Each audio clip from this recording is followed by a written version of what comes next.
Hare Krishna.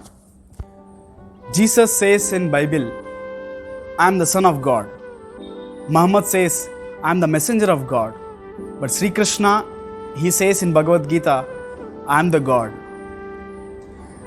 Jesus in the Bible to his followers, he mentioned this, that I wanted to tell you a lot of things, but you are not ready to receive it. It shows the standard of the people there.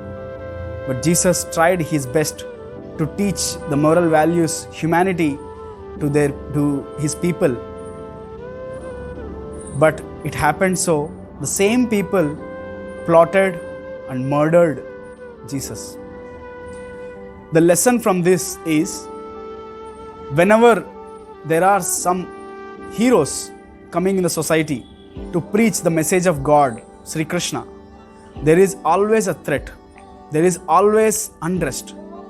There is always opposition. For example, every day morning, hen wakes up us by its sound. But same hen faces the attack the most. Hare Krishna.